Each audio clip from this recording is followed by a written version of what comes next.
Kiamat bentar lagi Dan. Kiamat? Iya, lo Kok kiamat? dua hari lagi mau kiamat kita. Kalau emang dianggap mungkin meresahkan masyarakat atau Ya, iya, menimbulkan kalau di negara lain itu atas perintah pengadilan. Dianggap buang-buang anggaran. betul, karena nggak semuanya berfungsi atau mungkin kalau berfungsi tidak optimal gitu. Masalahnya tuh juga minta informasi data pribadi yang Nah, itu. cukup banyak menurutku.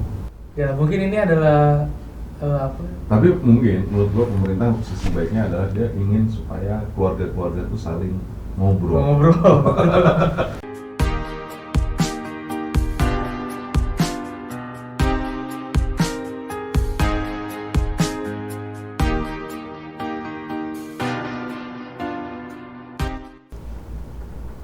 Mas, kenapa pusing amat kelihatannya? Kiamat bentar lagi Dan. Kiamat? Iya, lo Kok kiamat? dua hari lagi mau kiamat kita. Kamu sengaja tahu? Lah, emang lo nggak tahu? Nggak tahu. Kok bisa tahu? Kiamat Ini kiamat bukan apa? kiamat yang digambarkan seperti di kitab suci. Oh, bukan. Lo Untung. jangan, kalau itu gue juga serem men. Amalnya belum banyak. Nah, tapi ini setara kiamat. Setara kiamat. Karena Kenapa Mas kira-kira tuh? karena pemerintah itu barusan mengumumkan beberapa perusahaan besar ya di bidang industri telekomunikasi itu mau diblokir. Oh, iya. Tahu. Lu kebayang lu pakai WhatsApp. Tahu Kan? WhatsApp. Lu pakai WhatsApp, lu pakai mungkin Gmail, betul. Google. Gua sih udah agak jarang itu masih pakai. Lu nonton Netflix, ya kan? Tuh. Twitter, aku main Twitter tuh kemarin katanya mau diblokir juga ikutan. Twitter. Nah, itu kalau mati semua kiamat kita. Instagram juga, wah. Kita nggak ada kerjaan dong kalau misalkan kalau lagi nggak ada kerjaan. itu kiamatnya bukan hanya kiamat kesenangan menurut gua, tapi kiamat untuk dunia bisnis. Iya bener sih. Sekarang kan apa-apa bisnis kan sangat ini ya, apa maksudnya lewat internet, lewat Google, apa-apa cari di Google, terus Instagram Ya juga ada banyak. sim-sim pencari lain, tapi Iya yang sih. paling populer Google. Ada di Instagram, di Twitter, Facebook semua jualannya pakai itu. WhatsApp komunikasi. WhatsApp. Betul.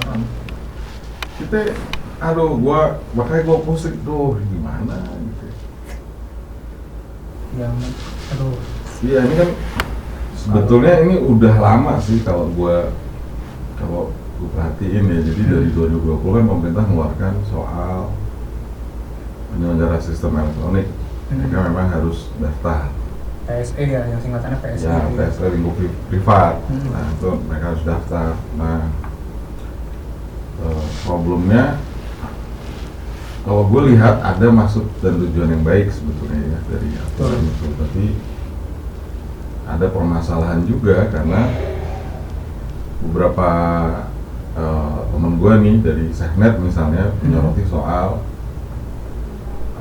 beberapa pasal yang menyangkut kewenangan pemerintah lah kaitannya sama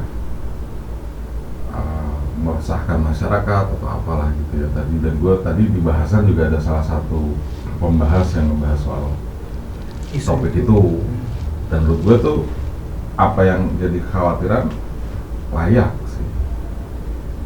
Itu dari satu sisi ya, dari aspek hak asasi. Benar. Itu dari aspek hak asasi nih, tapi dari aspek bisnis tuh menurut gue peraturan ini juga kayak bertolak belakang sama apa ya, upaya pemerintah untuk mengajak UKM go digital. Betul. Ya kan? UMKM ini kan ya bagus kalau punya orang IT, kalau nggak punya Mau kan harus ke media sosial. bukan, karena PSE itu literally semua hal, termasuk website. Oh, oke. Website perorangan, website kan banyak ya usaha-usaha mikro kecil yang punya website itu juga banyak gitu, yang mereka nawarin jasanya dan mereka harus Daftar. Daftarnya mungkin nggak masalah, tapi informasi yang mau disampaikan tuh menurut gue nggak mudah dicerna kalau dia bukan orang teknis ya. Betul. Nah itu Lu kebayang nggak sih berapa ribu toko online yang bakal tutup gitu di usaha mikro dan kecil? Berapa ribu website yang mungkin jadi masalah gitu gara-gara nggak daftar di PSE. Dan itu kan kemungkinannya diblokir. Iya, diblokir. Jadi menurut gua ada aspek HAM-nya yang mungkin ya kita nggak ngomongin aspek HAM lah di sini. Maksud gua apa yang dikhawatirkan oleh teman-teman SafeNet sih ya legitimate, tapi kalau gue dari sisi yang lain, dari aspek bisnis banyak lah teman-teman gue yang sekedar punya landing page biasa tapi mereka berupaya untuk jualan gitu ya, jualan ya produknya lewat internet gitu ya. Nah, kemudian itu kalau dia nggak daftar itu diblokir karena persoalannya kan sebetulnya cara informasi yang dibutuhkan pemerintah tuh sampai ke model bisnis loh. Nggak semua orang tahu bagaimana menggambarkannya. Gue juga belum tahu maksudnya. Karena di peraturan itu pas gue lihat contoh cek kayak apa sih gitu ya. Nggak kebayang gitu loh buat orang umum. Gue lebih senang model OSS tuh deklarasi, surat keterangan, kan cukup itu sebetulnya. Kalau untuk usaha mikro dan kecil ya. Karena nggak semua orang punya IT man. Siapa tahu dia merangkap semua hal kan dari direktur sampai office boy. Satu perusahaan dia yang jawab chat dia, yang ngurusin penjualan stok dia. Dengan apalagi kalau misalnya aplikasi-aplikasi pendukung itu juga diblokir, terus dia gimana jualannya? Gitu. Padahal WhatsApp itu kalau aku lihat data di yang beredar luas di internet itu adalah media sosial yang paling banyak penggunanya dan terutama di Indonesia. Terutama di Indonesia karena apa-apa minta nomor WA dan akhirnya WhatsApp itu jadi banyak penggunanya. Iya. Ada sih micet namanya. Tapi kalau lu pakai nggak, gua aja enggak. Pakai nggak ya? Sama-sama hijau sih mas. Gue sih nggak tahu ya, gue baru ngeh tuh kemarin. Nah ada lagi yang micet gitu. Tapi gue nggak pakai. Masalahnya gue nggak pakai micet gitu.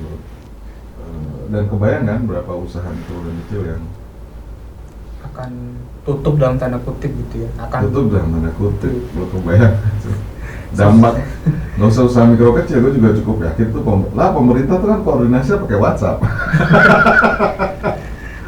Benar. Ada grup WhatsApp lah. Grup WhatsApp pemerintah ada. Gue baru pusing nanti koordinasi sama kepala dinasnya. Harus cari aplikasi. Bisa pindah ke micet. Jangan dong, walaupun sama-sama hijau. Tapi kalau kayak gitu kemarin aku juga lihat sih mas di peraturan PSE-nya itu memang jadi polemik gitu ya karena dengan adanya orang daftar ke PSE ini ke penyelenggara sistem elektronik tadi ya itu pemerintah itu jadi punya akses untuk mengakses si situsnya atau ke aplikasinya itu kalau memang dianggap mungkin meresahkan masyarakat atau menimbulkan kalau di negara lain itu atas perintah pengadilan kan itu sama dengan kayak kalau dalam KUHP ya itu penggeledahan, tapi penggeledahannya tidak dalam bentuk fisik, penggeledahannya dalam bentuk digital. Itu kalau di KUHP itu atas izin pengadilan, melakukan penggeledahan, melakukan penyitaan. Itu semua atas izin pengadilan. Nah, di sini malah enggak. Makanya kan kalau menurut gue satu ada isu soal hak asasi lah, yang ya legitimate concern ya. Tapi kalau gue concernnya dari isu bisnisnya. Bisnis betul. Karena itu literally semua, bahkan blog-blog perorangan yang cuma buat have fun aja gitu ya. Buat cerita doang ke orang lain gitu ya. Bahkan lo harus daftar. Masa harus didaftarkan, terus cerita saya kan kalau misalkan saya ngeluh sama pemerintah, ntar wah ini meresahkan masyarakat ini. Ya terlepas dari isu itu, maksud gue kan banyak lah pengusaha-pengusaha mikro kecil yang mungkin memanfaatkan website sendiri. Ya betul. Jadi jualan, seberapa penting sih? Ya mungkin penting daftar, tapi maksud gue mungkin nggak perlu harus serumit itulah syaratnya. Cukup lu declare bakal menaati peraturan perundang-undangan yang berlaku di Indonesia, ya udah gitu. Tidak melanggar undang-undang ITE gitu ya. Ya gitu-gitu, itu cukup kan. Untuk yang mikro dan kecil. Mikro kecil, nah kalau udah menengah ke atas perusahaan-perusahaan besar ya mungkin. Ya mereka punya orang IT. Iya. Tim IT bisa ratusan. Iya, itu bisa minimal lebih lah dari 2 orang kan. Iya. Ya, itu bisa ya bisa untuk mencerna gitu pimpinan-pimpinan perusahaannya bisa tahu nih apa sih yang sebenarnya harus didaftarkan. Gua aja sebagai orang yang agak lama ya mengamati undang-undang ITE itu gua nggak tahu ngerti ini maksudnya model bisnis yang harus digambarkan tuh apa. Jadi apalagi kalau pengusaha mikro kecil yang cuma sekedarnya gue punya pengen website supaya orang gampang mencari di internet gitu. Misalkan ketik nama Anggara, itu kan langsung muncul, misalkan website saya mau langsung muncul gitu kan. Ya, walaupun yang nongol di Mas Anggara ya. Bukan Anggara yang ini. Bukan Anggara yang ini, yang nongol di Mas Anggara ya. Nah itu, pengennya kan begitu ya. Pengennya begitu. Menurut gua tuh harusnya pun peraturan itu juga ramah lah terhadap usaha mikro dan kecil. Tapi kan aneh kan, juga pemerintah semua go digital. Lu lihat deh kampanye pemerintah ya. Iya, bahkan ada kalau nggak salah Kemenkop UKM itu ada targetnya ya kan supaya target 2020 berapa UMKM bisa digital berapa gitu ya. Tapi malah dari kementerian seberang membatasi digitalisasi itu sendiri. Nah itu mungkin agak bingung ya, membingungkan sebenarnya. Ya belum lagi isu yang lain ya. Kemarin kan Menteri Keuangan juga bilang tuh. Iya betul. 24.000 website pemerintah aplikasi milik pemerintah mau dianggap buang-buang anggaran. Betul, karena nggak semuanya berfungsi atau mungkin kalau berfungsi tidak optimal gitu. Ya itu apa ya? Cara berpikir yang menurut gue jadi kita didorong jadi gini.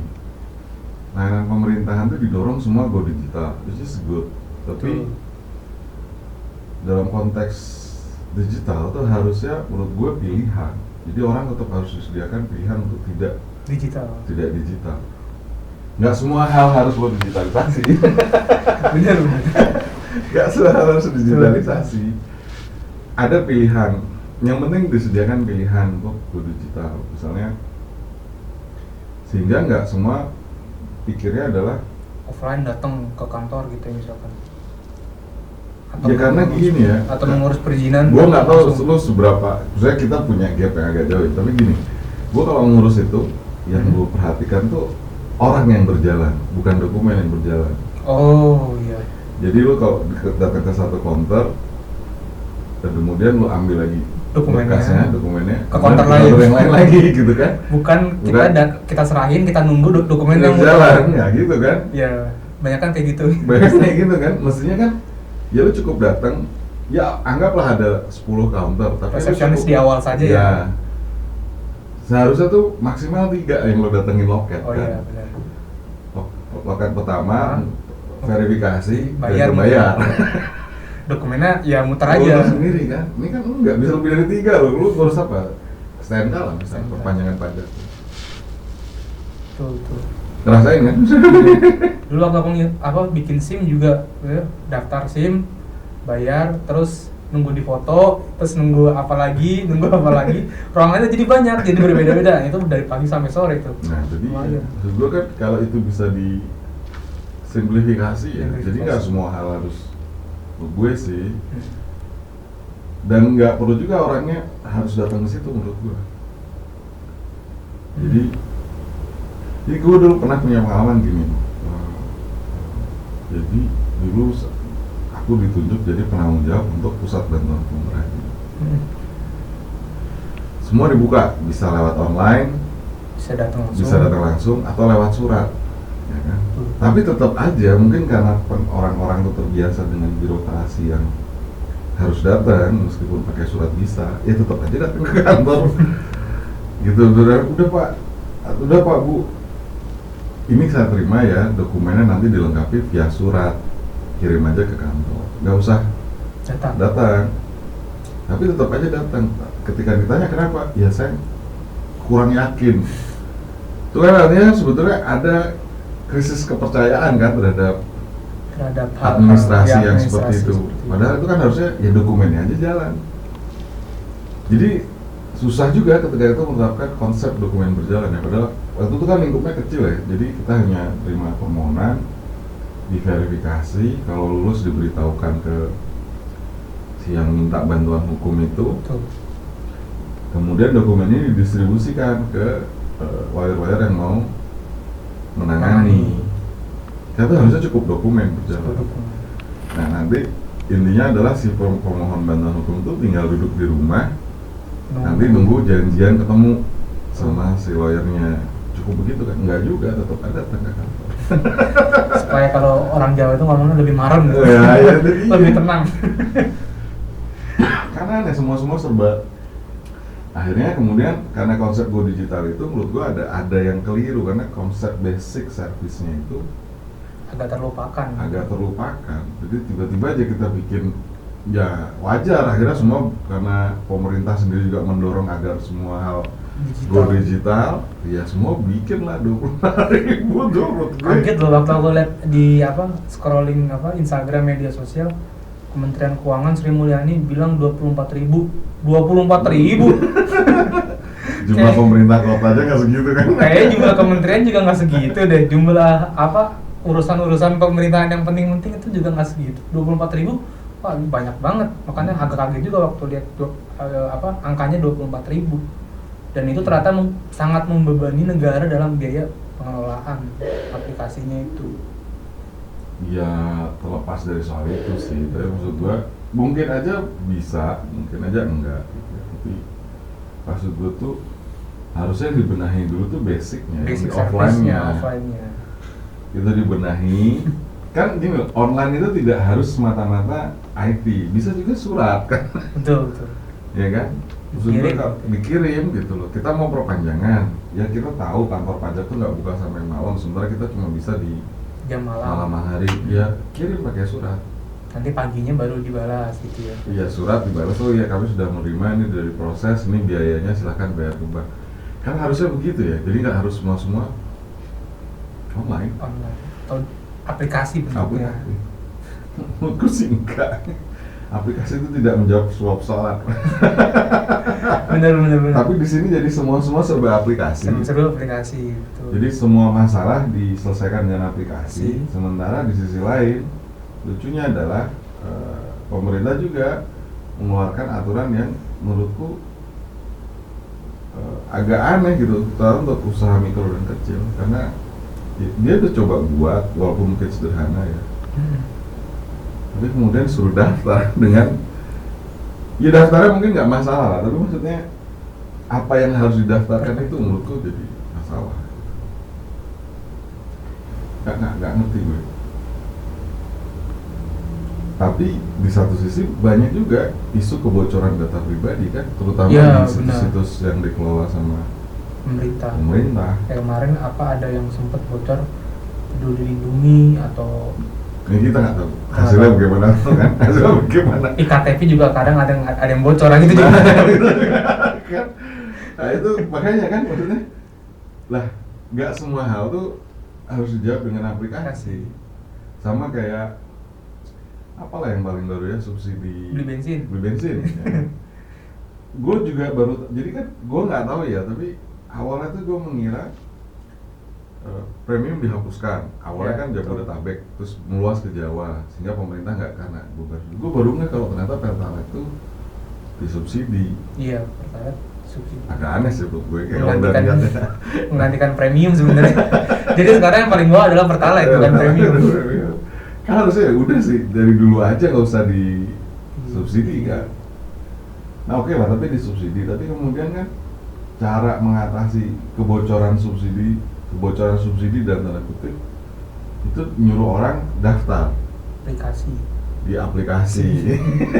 lagi aplikasi kan, maksud gue lah kebocorannya di mana itu diselesaikan kan harusnya. Ya mungkin ada pemilik kendaraan yang nakal tuh ya ada, tapi berapa persen sih jumlahnya? Misalkan mobilnya bagus tapi isinya Pertalite. Ya tapi kan rugi, maksudku kalau lu punya mobil Mercy atau 2000 cc ke atas lah ya, 1800 cc ke atas tuh lu merek Eropa sana, terus ya harus Eropa, Jepang, Cina, 1800 cc ke atas itu harusnya nggak bisa menggunakan oktan yang 90 yang Pertalite itu ya. Nggak bisa, harusnya lu udah pakai yang emang 92 atau 92 ke atas lah gitu. Dia yang rugi sebetulnya kan. Betul. Nah Tapi malah kita suruh daftar, kan sekarang pertanyaannya begitu dia, kemarin gue sempat nyoba lah, banyak data yang dia minta kan. Kalau beli bensinnya buru-buru, isi dulu gitu. Pak, mohon maaf. Bukan, kan itu kan kita suruh daftar. Ada dapat barcode katanya ya? Ya, gue belum daftar sih. Coba kita suruh daftar, terus masukin data. Masalahnya tuh juga minta informasi data pribadi yang cukup banyak menurutku. Jadi daripada begitu kan ya udah, misalnya yang boleh akses pertalite motor, kendaraan plat kuning misalnya. Angkutan umum gitu ya? Iya. Plat kuning lah, kalau usah angkutan umum kan, plat kuning, kecuali taksi. Ya udah kan, maksudnya ya ada yang bandel ya pasti ada kan. Emangnya kalau dia pakai aplikasi nggak pakai, ada yang bandel kan tetap aja ada. Tetap aja. Tidak menutup kemungkinan ada yang bandel. Nah, nggak itu jawabannya, maksud gue. Jadi jawabannya bukan aplikasi. Gitu. Jadi diurusnya itu di mana sumber kebocoran subsidi itu. Karena ada orang-orang yang bandel atau mungkin hal-hal lainnya. Ya, sama kayak kasus minyak goreng lah kan. Iya betul. Ya, pemerintah bikin subsidi, tapi kan sumber kebocorannya, ya walaupun kemudian kejaksaan sudah tetapin tersangka ya. Betul. Ini kejar ke situ, perbaikan di sisi itu ya, bukan kemudian mempersulit masyarakat. Itu kebayang sih peduli lindungi beli minyak goreng tuh. Lindungi minyak goreng. Minyak goreng curah loh, siapa sih yang pakai? Ya mungkin ada gitu ya, orang-orang kelas menengah yang harusnya bisa beli bukan minyak curah gitu. Ya mungkin aja ada, tapi biasanya kayak gitu-gitu kan kepepet kan. Iya betul. Gue mungkin cuma butuh sedikit, jadi gue beli yang curah dikit gitu kan, dia nggak butuh yang banyak. Karena kan mereka juga sadar, apa ya, bukan sadar, setahu gue sih mungkin saja ada yang beli minyak curah subsidi, tapi mostly enggak, karena itu kan dijual di pasar. Iya. Pasar yang becek lah. Ada banyak kan mungkin orang-orang yang yang menengah ke atas ekonominya jarang akan ke pasar.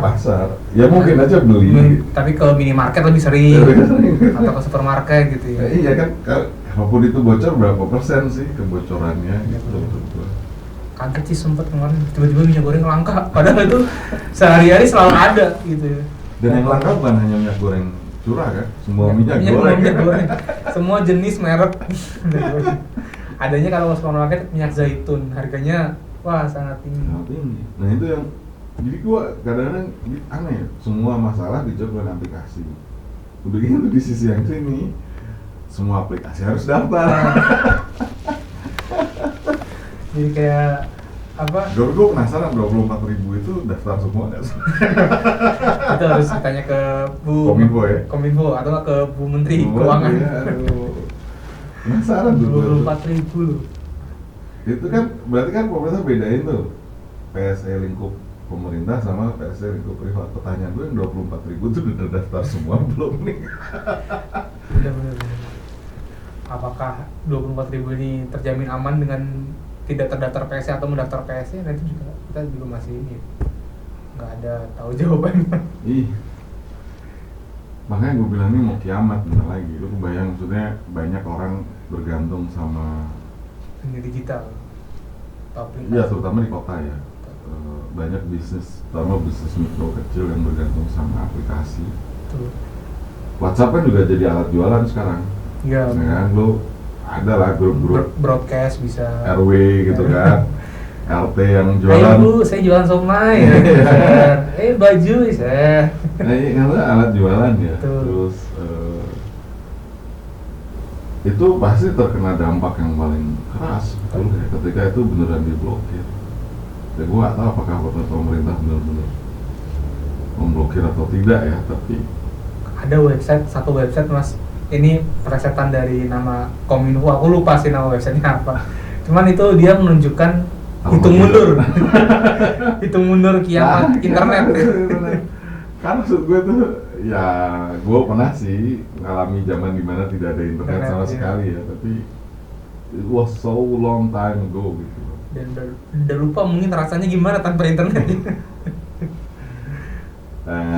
Lebih susah. Pasti. Simple aja ya, maksud gue ketika dulu bahkan ketika sudah ada internet tapi belum secanggih sekarang tuh susah. Dulu bikin skripsi udah ada internet kan, tapi internet masih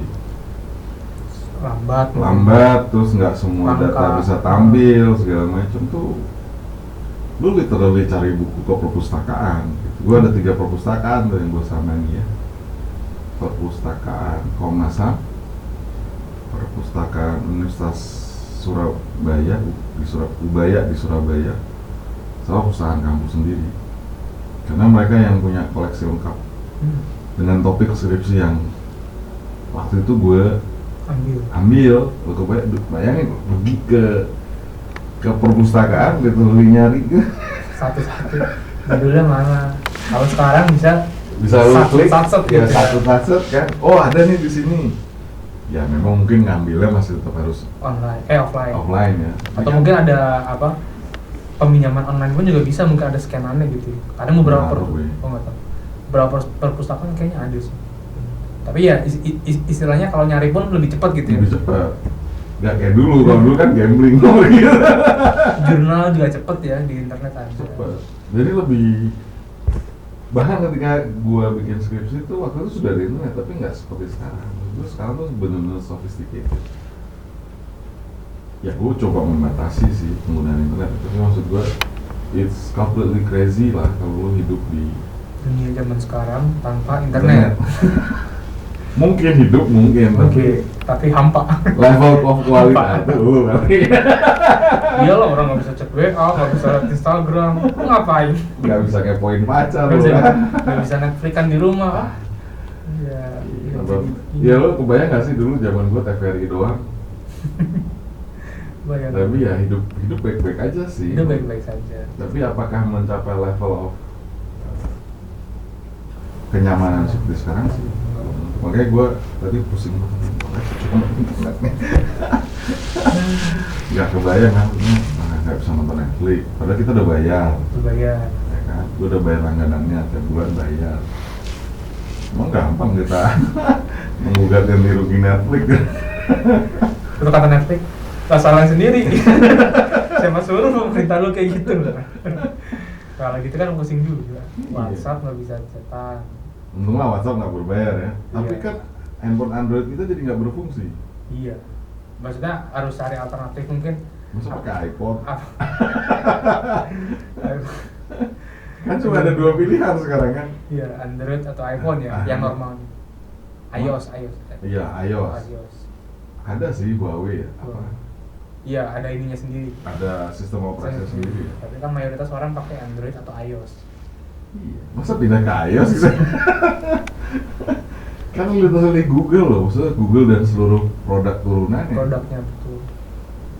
Jadi handphone itu buat selfie juga percuma. Orang nggak bisa diapa-apain. Karena abis selfie dilihatin sendiri. Gak bisa denger musik, gak bisa denger apa, nonton film, gak bisa download game yang baru, gak bisa. Iya. Oh iya, ada Google Play Store. Nah itu kan maksud gue. Iya benar. Itu literally mati menurut gue. Kalau beneran pemerintah memblokir, pakai gue tadi pusing tuh. Gue kadang-kadang pengguna setia Google nih, saya kebetulan jadi ikutan pusing. Gmail hilang semua dong berarti ya, Google Drive gitu-gitu, wah jadi blokir. Iya, apalagi lu demen banget kan pakai Google Doc. Google Doc, semua data di Google Doc, berarti ini harus dipindahin mas, bentar lagi mas. Harus di copy ke Microsoft Word nih. Kan itu kalau pemerintah bilang Google itu kan berarti semua aspek dalam Google kan? Bukan hanya mesin pencarinya doang ya. Bukan hanya mesin mencari. Jadi gue gak kebayang tuh kayak Google Docs, Google Slide, Google Play Store, Google Meet. Wah, di meeting pakai apa? Zoom misalnya. Oh ya, ada Zoom-nya betul. Tapi Zoom gua atau udah daftar atau belum? Kalau belum daftar ikutan. Kan rugi kita bayar 1 tahun kan. Gua udah bayar 1 tahun langganan Zoom, tiba-tiba nggak bisa dipakai. Emang gampang menggugatnya kan, nggak mudah. Betul. Jadi ya kita cuma bisa berharap cemas. Menurut gue pemerintah harus membuka kemungkinan untuk menguji kembali aturannya gitu. Karena yang harus diatur kan sebenarnya konsep pemerintah kan supaya kalau ada kejahatan yang terjadi di ruang digital tuh bisa segera diidentifikasi. Tapi kalau itu kan harusnya ya diperkuat lah, sistem peradilan pidananya diperkuat, mungkin ada cybercrime diperkuat gitu ya. Bukan kemudian memblokir begitu kan, maksud gue udah gitu. Wah, yang gue nggak ngerti itu banyak bisnis kecil yang bergantung sama aplikasi tersebut. Aplikasi, misalnya gini, pada waktu pandemi itu kan banyak toko tanaman ya, bikin live IG itu, gue suka nontonin soalnya kan.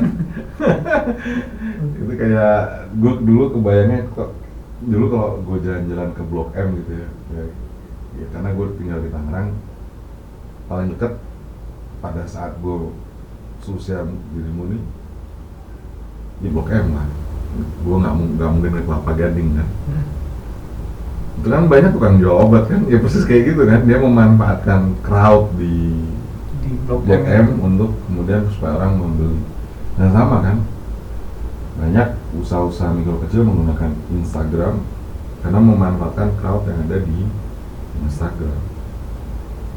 Banyak tuh, ada yang rame, ada yang nonton besar ribuan loh yang nonton live IG tanaman itu. Kadang-kadang gue lihat cantik ya, lihat nih, gue bilang apa cantik. Gue karena bukan orang tanaman ya, nggak terlalu suka tanaman, jadi gue berpikir ya mungkin aja cantik, tapi gue tidak melihat kecantikan dalam tanaman itu. Ya mungkin aja buat mungkin orang yang suka tanaman gitu ya. Ya, tahu lah bentuk-bentuknya. Bentuk-bentuknya yang bagus seperti apa. Dan rame itu nonton. Rame banget. Makanya kan itu akan mati loh. Iya. Terus belum yang lain-lain ya, aspek-aspek lain itu kan akan banyak yang kemudian ya tadi, kalau WhatsApp diblokir, banyak orang berjualan di WhatsApp, banyak orang berjualan di IG dan segala macam. Facebook misalnya, masih banyak. Coba pencari kerja, iya, mereka memanfaatkan LinkedIn. LinkedIn tuh belum ya? Kayaknya belum. Mereka memanfaatkan LinkedIn. Lu kebayang nggak sih kalau kemudian nggak susah gitu dapat? Jadi lebih susah dapat pekerjaan daripada ya mungkin aja sih ada yang lain-lain ya, media, koran, apa segala macam. Tapi LinkedIn kan membantu untuk meningkatkan kredibilitas profesional. Makanya gue bilang gue nggak kebayang gitu. Kalau emang semuanya itu dalam 2 hari ini. Dalam 2 hari kan diblokir. Kayak gue pusing kan lu, bentar lagi kiamat hidup kayak gimana. Karena ya mungkin buat generasi lo langsung kayak keputus gitu kan. Semuanya. Semua hal. Kalau gue kan ngeliatnya kok kayak balik ke masa lalu. Ketika semua dikuasai sama TVRI tok, itu kan kacau. Ya mungkin ini adalah tapi mungkin menurut gua pemerintah sisi baiknya adalah dia ingin supaya keluarga-keluarga itu saling ngobrol. Karena banyak mungkin orang datang pulang masuk kamar main handphone. Main handphone, iya itu kayaknya sih. Kayaknya. Niat baiknya pemerintah tuh biar ada quality time bersama keluarga.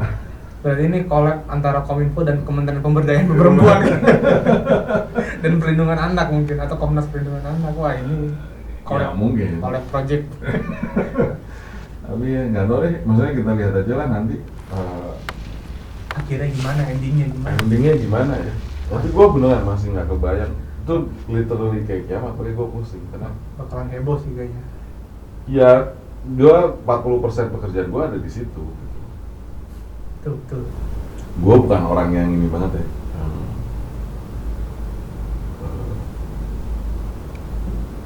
Ya back then 10 tahun yang lalu mungkin gue sangat media sosial banget, tapi sekarang enggak, udah banyak hal nggak gue share segala macam tuh enggak. Jadi tapi tetap aja buat gue itu penting sebagai ya koneksi, mungkin menjalin koneksi, hiburan dan macam-macam. Ya udah deh, mungkin kita sambil berdoa aja Mas, habis ini Mas, sambil aku mau pindahin data di Google. Iya gitu. Aduh, gue juga harus berpikir untuk memutus langganan nih. Beberapa layanan berbayar kan. Ya pada diblokir ya. Iya diblokir, lu gak bisa ngapa-ngapain, lu udah bayar. Iya benar. Gimana nih? Mending kalau bayarnya per bulan, kalau yang setahun kan rugi gitu ya. Masih ada, ini bulan apa? Juli masih ada 6 bulan lagi. 6 bulan lagi. Gak bisa dimanfaatkan. Bisa kita refund aja deh ntar. Refund, alasan refund karena diblokir Blokir Kominfo. Kembali ke websitenya susah. Oh iya benar. Karena Diblokir juga. harus cari apa search engine lain. Aduh ya udahlah. Pelik. Mudah-mudahan gue sih berharap tidak terjadi kiamatnya. Pemerintah bisa lebih wise, lebih bijak, lebih bijak, dan lebih memperhatikan tadi UMKM, usaha mikro kecil yang memang ya Kementerian Kominfo punya target begitu yang akan sulit tercapai kalau semua sebelum ini. Kemenkop UKM kan punya target nih sekian puluh juta digital, either itu lewat aplikasi atau creating website, aplikasi dan website dan segala macam, tapi kan go digital intinya. Nah ya akan susah tercapai kalau dalam 2 hari. Mungkin. Jadi mudah-mudahan bisa lebih wise sih. Lebih wise ya. Yalah, sambil skenario nya perlu gue pikirkan Iya, bagaimana. aku juga mau mindahin data dulu. Yuk.